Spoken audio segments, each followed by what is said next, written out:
Muy buenas noches, saludos por acá a Anel Bernal, junto con mi esposa Lorena Solís. Pues soy estudiante de la Universidad Santa María la Antigua. Estamos dando la clase El Misterio de Dios o Santísima Trinidad. Hoy junto con mi esposa pues nos ha tocado ver ese tema de la Santísima Trinidad a través de los libros sapienciales y poético, pues, y hoy nos acompaña, pues, por gracia de Dios, un experto en la materia. Pues tenemos el honor de conversar con Fray Esteban Mora, que pues estudió usted Biblia en San Damaso. Padre, cuéntanos un poquito sobre eso. Sí, bueno, paz y bien, que es el saludo franciscano. Tengan muy buen día a todos o buenas noches en el momento que nos estén pescando. Sí, yo fui a estudiar a Madrid en tiempos de la pandemia, 3 años y medio, la carrera de teología bíblica. Entonces, pues uno se dedica a este servicio dentro de la iglesia, en la formación en los seminarios, en las universidades católicas o en formaciones en las parroquias, compartiendo los conocimientos de la Biblia. Sí. Muy bueno, muy bueno. Bueno, vamos como a entrar en materia, Fray. Vamos a hablar si la doctrina de la Santísima Trinidad no aparece explícitamente en el Antiguo Testamento. ¿De qué manera los libros sapienciales preparan su revelación? Cuéntenos un poquito sobre eso. Sí, ves, muy interesante empezar así porque has dicho muy bien, explícitamente no aparece. O sea, ni siquiera aparece el nombre Santísima Trinidad como tal, que es toda esta revelación de fe que tenemos nosotros y toda una teología desarrollada, y no aparece explícitamente como sí en el Nuevo Testamento, pero es otro tema. Pero has aportado algo bien. Sí aparece como anuncio profético. Hay como señales o vestigios en los libros del Antiguo Testamento, pero nos vamos a centrar únicamente, como bien dijiste, en los sapienciales y en los poéticos. Pero sí, hay señales proféticas, anuncios proféticos, y esto es respondiendo a la lógica de la pedagogía divina de la revelación, que Dios va revelando las cosas poco a poco, paso a paso. Entonces, sí hay vestigios, sí que los hay. ¿Qué tal, Fray? Bueno, entrando en materia, como nos mencionó en los libros sapiensales, la sabiduría, en el libro de sabiduría es presentada como esas características personales. Claro. ¿Por qué la Iglesia interpreta esta sabiduría como una prefiguración de Jesucristo? Exacto, es que bien, en hebreo sabiduría se dice hokmah, así con K, hokmah. En griego se dice sofía, ¿no? Sabiduría.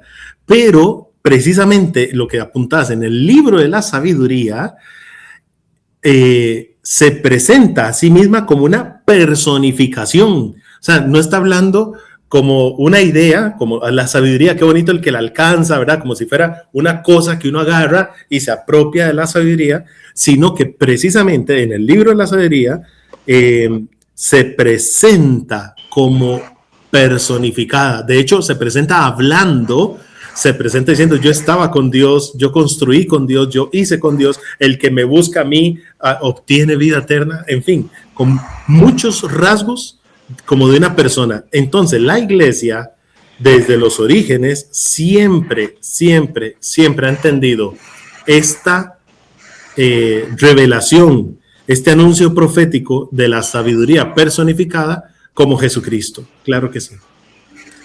Excelente. Bueno, estamos aquí para llenarnos de conocimiento también, pues terminando este trabajo pues que nos ha encargado pues nuestro profesor justo en materia de Santísima Trinidad. Un misterio pues que no, por nuestra inteligencia limitada, no podemos alcanzar en profundidad, ¿no? Uh-huh. Solamente hasta lo que nuestra inteligencia limitada puede poder alcanzar. En Proverbios 8, del 21 al 31, la sabiduría se describe como arquitecto junto a Dios en la creación. La pregunta es, ¿qué significado tiene esta imagen para la comprensión cristiana de Cristo como verbo eterno? A ver, ¿qué nos explica usted sobre eso? Sí, vean qué interesante. Simplemente, ya dijiste la cita, ojalá todo el mundo la pueda leer y profundizar, pero sí, la sabiduría se presenta. Yo estaba de arquitecto junto a Dios cuando estaba creando el mundo. Entonces, esta palabra en hebreo, arquitecto, puede ser arquitecto o confidente, o bien como un consejero. Entonces, imagínense a Dios Padre, creador, porque así decimos en el creo, no, creo en Dios Padre, creador del cielo y la tierra, pero de manera profética se está anunciando una segunda persona, ya hacemos el guiño a Jesucristo, obvio, una segunda persona como arquitecto, confidente o consejero al lado de Dios. Ahora bien, piensen en esto. El mundo, la naturaleza, bueno, estaba hablando con un franciscano, entonces hay que meterse en el área, ¿no?, de la creación y todo esto. Todo está diseñado, Dios ha creado todo, lo ha diseñado y están los planos, pero esos planos no los puede interpretar ni ustedes, ni yo, ni un obispo, ni el papa, ni los santos de la iglesia. Esos planos perfectos, del plan perfecto de Dios a través de la creación para todos nosotros, esos planes perfectos, esos planos, esos dibujos, esa arquitectura, solo un arquitecto perfecto lo puede leer, lo puede interpretar. Es Jesucristo, que se nos está revelando en Proverbios, y por supuesto, ya sabemos en los evangelios, Él es modelo y figura del ser humano. Pero bien, dejemos ese ahí. Pero eso significa que es arquitecto, alguien cercano, muy cercano, está al lado de Dios Padre. Siguiendo en la misma línea, bueno, Anel se fue un poquito a Proverbios, yo regreso un poquito al libro de Sabiduría, donde él afirma que es el reflejo de la luz eterna. Ya entendiendo esta imagen de la bondad de Dios, la pregunta va, ¿cómo ayudan estas expresiones a comprender la relación entre el Padre y el Hijo? Claro, claro, es que sí, justamente esto se dice en el libro de la sabiduría, es reflejo, la sabiduría, ¿verdad? Obviamente ya pensamos en Jesús, pero dice, la sabiduría es reflejo de la luz eterna, es efluvio, como que sale del poder de Dios, es imagen de su bondad. Entonces, con esto respondo y cerramos. Es que esto me apasiona, disculpen que hasta me remango porque esto me apasiona. Vea qué bonito dijiste, la sabiduría, bueno, no dijiste, está en la Biblia, ¿no? Es reflejo de la luz eterna. Por eso en el credo nosotros decimos Dios de Dios, luz de luz. Es como si yo tuviera aquí dos candelas, dos velas y solo una encendida, Dios Padre, y enciendo una segunda vela, ve, es luz de luz, pero ninguna llamita disminuyó. O sea, no era la llama de este tamaño y al hacerse otra no es que esta disminuyó y se hicieron dos mitades, ¿verdad? Como cuando uno parte una carne a la mitad y le toca mitad a una persona y mitad a otra. Cuando en el credo decimos Dios de Dios, luz de luz, refiriéndonos a Jesús, el trasfondo bíblico es este texto de sabiduría, porque dice, es reflejo de la luz eterna y ninguno pierde divinidad. Son una misma naturaleza, tres personas distintas, una misma naturaleza. De aquí es Santo Tomás de Aquino el que explica eso, Dios de Dios, luz de luz, a partir de este texto. Interesante, ¿no? Y qué más de la mano de San Agustín, pues que es un gran teólogo, ¿no? Pues seguimos acá, ya que estamos hablando del tema de la sabiduría, pues qué importancia como tal tuvo ese texto de la sabiduría, padre, especialmente 7:22 del 8, para el desarrollo de la doctrina, exactamente sobre esa divinidad de Cristo. Háblenos un poquitito así sobre eso, padre. Es que fue desde el inicio de la iglesia. A ver, ese texto que está citando es del capítulo 7, versículo 22, hasta el capítulo 8, versículo 1. En ese pedacito, en esos versículos, se narran 21 cualidades de la sabiduría. Y si ustedes luego van a los evangelios, agarran estas 21 cualidades y hagan la lista de las 21 cualidades y vamos a los evangelios a ver cómo Jesús pensaba, actuaba, lo que hablaba, todas estas 21 cualidades perfectamente se cumplen en Jesucristo. Ahí es donde los padres de la iglesia, estamos hablando siglo II, siglo III, siglo IV, los padres de la iglesia, sucesores de los apóstoles, interpretan a la luz de Jesucristo que aquello que está diciendo el libro de la sabiduría era ya un anuncio profético de Jesús. Volvemos a cómo empezó este video. No hay algo directa o explícitamente de la Santísima Trinidad, pero sí hay huellas, vestigios, anuncios proféticos, como estas 21 atributos, o como se dice en teología, 21 cualidades de la sabiduría que calzan con Jesucristo perfectamente. Ahora comprendiendo un poquito, en los textos sapiensales, que también aparece ya esa velada, o sea, una manera de velada al Espíritu Santo, ¿cuáles son las principales características divinas que se le atribuyen? Primero, omnipresencia al Espíritu Santo. Esto está propiamente en el capítulo 1 de Sabiduría y se dice, el Espíritu del Señor llena la tierra, dice la tierra entera. No la llena por pedacitos, no es que el Espíritu Santo hoy anda en esta parroquia, luego anda en otra parroquia, hoy está en esta diócesis, luego a otra, hoy está en esta reunión pastoral porque lo invocaron. No es que el Espíritu Santo anda por todo lado, hay algo hermoso. Habla de la omnipresencia del Espíritu Santo, porque dice, el Espíritu del Señor llena la tierra toda, entera, de un solo, o sea, no es que anda paseando de un lado a otro. Primero, omnipresencia. Dice, conoce cada sonido. Es una expresión hebrea, se le dice hebraísmo a esto. Conoce cada sonido, quiere decir sobre la omnisciencia, o sea, conoce todo. No solamente abarca toda la tierra, sino que conoce todas las cosas. Entonces hay dos cualidades propias de Dios que se le atribuyen al Espíritu Santo en Sabiduría capítulo 1. Omnipresencia, llena toda la tierra, y omnisciencia, conoce cada sonido. Muy interesante, ¿eh? Vamos adentrándonos un poquito más sobre esos textos sapienciales y de sabiduría. Pues ya que estamos hablando de sabiduría, vámonos al capítulo 1, versículo del 4 al 7, donde se presenta al Espíritu Santo como una presencia que llena la tierra y conoce todo, ¿verdad? ¿Qué nos enseña este pasaje sobre la identidad justamente de ese Espíritu Santo? Bueno, es eso, lo está revelando como una persona, precisamente. Bueno, nosotros le diríamos, obvio, tercera persona de la Santísima Trinidad. No lo está dando a conocer como una energía cósmica, una energía impersonal, como una energía, ¿verdad? Que otras religiones lamentablemente lo hablan así, hablan de vibras y vibras positivas y nada de esto. O sea, nuestra Biblia, desde el libro de la sabiduría, en esos versículos nos está revelando no una energía cósmica, sino alguien, no algo, alguien que actúa como una persona. Es el Espíritu Santo, claramente. Aquí también, viendo una parte en contexto, cuando Dios declara, tú eres mi hijo, yo te he engendrado hoy. Este Salmo 2.7. O sea, pasando a estos libros poéticos, ¿cómo vamos viendo esa relevancia que le dio Dios? Claro, es que, digamos, ya por sí mismo, obvio, por eso en los evangelios se cita este salmo. Salmo 2.7 dice, tú eres mi hijo. Imagínate a Dios diciendo, tú eres mi hijo, yo te he engendrado hoy.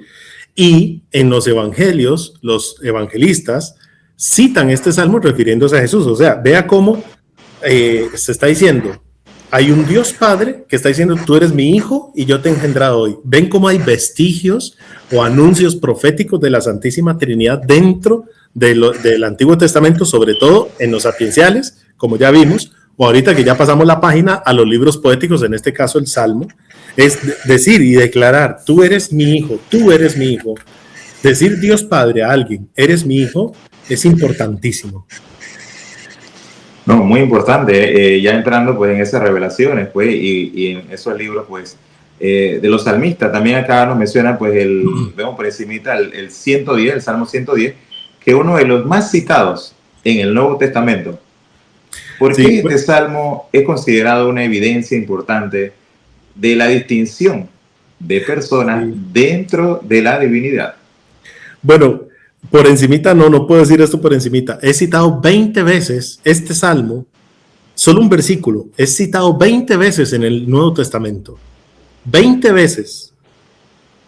Quiere decir que desde las primeras comunidades cristianas, o sea, al decirte 20 veces, escucha, está citado en Mateo, está citado en Marcos, está citado en Lucas, está citado en Hechos de los Apóstoles, está citado en Romanos, está citado en Primera de Corintios, está citado en Efesios, en Colosenses, en Hebreos, es donde más está citado, en la carta a los Hebreos.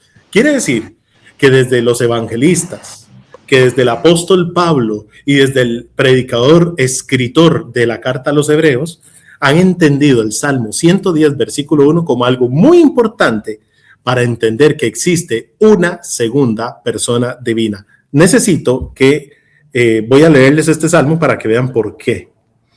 Es un versículo fundamental porque dice: dijo el Señor a mi Señor, siéntate a mi derecha. Pero es David el que escribe este salmo. Entonces David escribe así.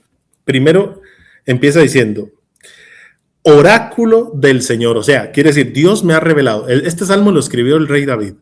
Pero empieza el salmo diciendo oráculo del Señor. O sea, no es meditaciones mías, ¿verdad? No es reflexiones teológicas mías del rey David, sino que empieza el salmo diciendo oráculo del Señor. Esto se dice Neum Yahvé en hebreo, oráculo, ¿verdad? Revelación de Dios, oráculo del Señor.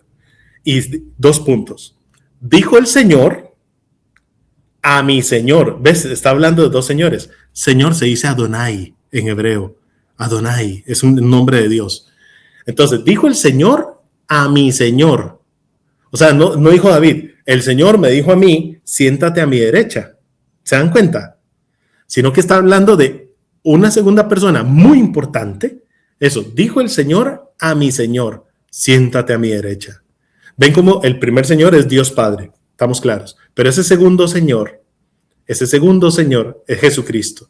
Por eso, bueno, David, el rey David, al escribir este salmo dice, oráculo del Señor, esto es una revelación. Dijo el Señor a mi Señor, siéntate a mi derecha. Por eso en el Nuevo Testamento citan este salmo 20 veces, porque es muy importante para entender que desde tiempos antiguos ya se viene hablando de una segunda persona en la Santísima Trinidad.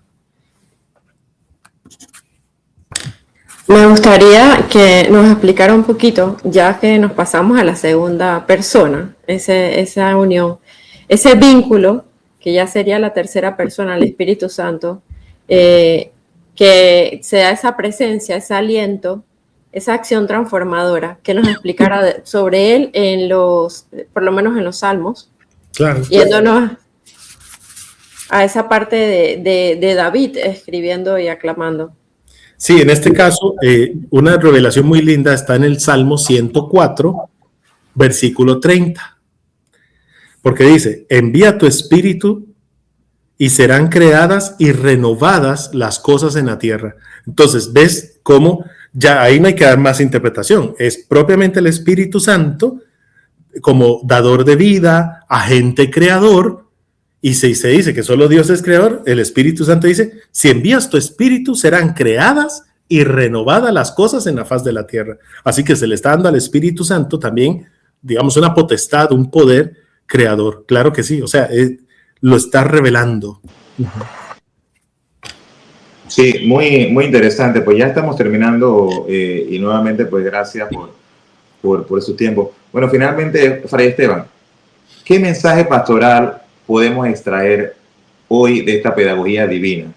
Pues que prepara progresivamente la revelación del misterio trinitario. ¿Qué mensaje final? 2 cosas. 1, estamos viendo que la Santísima Trinidad es una comunidad de amor. Dios Padre, Dios Hijo, Dios Espíritu Santo, el vínculo que los une es el amor. Es una comunidad de amor. Por lo tanto, nosotros, la Iglesia, debemos aprender, debemos reflejar a la Santísima Trinidad siendo comunidad de amor. En los matrimonios, en las familias, en el grupo de la iglesia, en la parroquia, comunidad de amor. Reina la misericordia, reina el perdón. No nos hacemos zancadillas entre nosotros, comunidad de amor. Como la Santísima Trinidad, comunidad de amor. Obviamente, si lo traducimos en lenguajes más propios, en el mundo franciscano, pues hablamos de la fraternidad, como este modelo de vida, o lo que se viene hablando muchísimo en la iglesia ahora, de la sinodalidad. Esto es lo primero, comunidad de amor de la Santísima Trinidad y que se tiene que reflejar en nosotros. Y lo segundo, como apuntaste bien, hemos visto un proceso de la revelación, se le llama pedagogía divina. Dios no revela las cosas todo de un solo, todo de una sola vez, sino que Dios va revelando las cosas paso a paso. Y a nosotros nos cuesta mucho en la iglesia entender que no todas las cosas tienen que darse ya, de ya para allá, como se dice en Panamá, de ya para allá, ¿no? No todas las cosas tienen que salir de ya para allá, sino este proceso de la revelación, de la pedagogía divina, paso a paso. Lo que se dice en los tiempos de Dios, que son perfectos, pero hay que esperar, hay que saber cómo Dios va llevando las cosas, no apurar nosotros nada. Exactamente, es un proceso, ¿no? Todo en la vida de nosotros también, y la creación ha sido justamente eso, un proceso hasta la venida de nuestro Señor Jesucristo. Bueno, mi esposa, si quiere agregar algo más, mi compañera esposa de clase, que orgullo y que gracias tenerla a mi lado en esta formación. Bueno, de todos modos, de verdad que quiero agradecer profundamente a Fray Esteban por compartirnos todo este conocimiento. O sea, no solamente nos ayuda a nosotros como pareja esa orientación, porque esa reflexión atinada a verlo en el matrimonio, que hoy día la formación de familias basadas en ese amor contrito, continuo, de ese sacrificio que también Dios da con nosotros día a día. Yo creo que es muy importante para nosotros comprender un poquito, ir comprendiendo un poquito, porque esas luces nos dan de ese misterio de la Santísima Trinidad, nos da un conocimiento revelado plenamente en Jesús y esa acción del Espíritu Santo. Y nuevamente, más que todo, gracias por atendernos y por poder llevar esto también a los otros compañeros y a discutirlo en clase. Muy bien, con mucho gusto. Que sea de bendición para todos. Paz y bien. Amén. Muchas gracias, Padre. Feliz noche. Gracias. Muy bien. Paz y bien.